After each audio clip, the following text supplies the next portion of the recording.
இலங்கை ஈழ இனப்படுகொலை காரணமாக கடந்த 2011 சட்டமன்ற பொதுத் தேர்தலில் திமுக காங்கிரஸ் கூட்டணி உடைந்தது. இந்த தேர்தலின் போது திமுகவை காங்கிரஸ் கட்சியும் காங்கிரஸ் திமுகவையும் கடுமையாக விமர்சனம் செய்து அரசியல் செய்து வந்தார்கள். பின்பு தொடர் தோல்வி காரணமாக இரண்டு கட்சிகளும் மீண்டும் கூட்டணி அமைத்து தேர்தலை சந்தித்தன. இதன் பலனாக கடந்த 2021 சட்டமன்ற தேர்தல் 2019 மக்களவை பொதுத் தேர்தல்களில் திமுக காங்கிரஸ் தலைமையிலான கூட்டணி மாபெரும் வெற்றியை பதிவு செய்தது. தேர்தலில் இந்த கூட்டணி வெற்றியை பதிவு செய்தாலும் கூட்டணியில் திமுகவுக்கு சரியான மரியாதை கிடைக்கவில்லை என்ற குற்றச்சாட்டு அவ்வப்போது வருகிறது. மேலும் திமுகவின் அமைச்சரவையில் இடம்பெறுவது குறித்து மற்றும் அதிக தொகுதிகளில் போட்டியிடுவது குறித்து பிரச்சனைகள் அவ்வப்போது தேர்தல் சமயத்தில் எழுந்து வருவதும் வாடிக்கையாக இருந்து வருகிறது.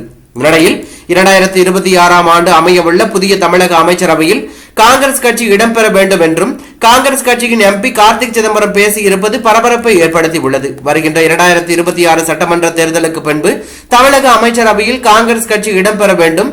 கூட்டணியால் நாம் வெற்றி பெற்றாலும் காங்கிரஸ் கட்சிக்கு என்று தனி செல்வாக்கு உள்ளது. கூட்டணியில் இருக்கிறோம் என்பதால் நாம் எதையும் தட்டி கேட்காமல் நிற்கக்கூடாது என்று சிவகங்கையில் நடைபெற்ற காங்கிரஸ் கட்சியின் செயற்குழு கூட்டத்தில் கார்த்திக் சிதம்பரம் பேசியிருப்பது பரபரப்பை ஏற்படுத்தி உள்ளது. ஏற்கனவே காங்கிரஸ் கட்சியின் தமிழ்நாடு கமிட்டி தலைவர் செல்வ பெருந்தகை காங்கிரஸ் கட்சியின் உள்ளரங்க ஆலோசனை கூட்டங்களில் திமுகவிற்கு வார்னிங் கொடுப்பது போல பேசுவதும் பின்னர் செய்தியாளர்களை சந்திக்கும் போது கூட்டணி உடைய வாய்ப்பில்லை, திமுக காங்கிரஸ் கூட்டணி வலுவாக உள்ளது, நாங்கள் ஒற்றுமையாக செயல்பட்டுக் கொண்டிருக்கிறோம் என்று மாறி மாறி பேசி வருகிறார் என்பது குறிப்பிடத்தக்க ஒன்றாகும். இது தற்போது அரசியல் வட்டாரத்தில் பரபரப்பை ஏற்படுத்தி உள்ளது.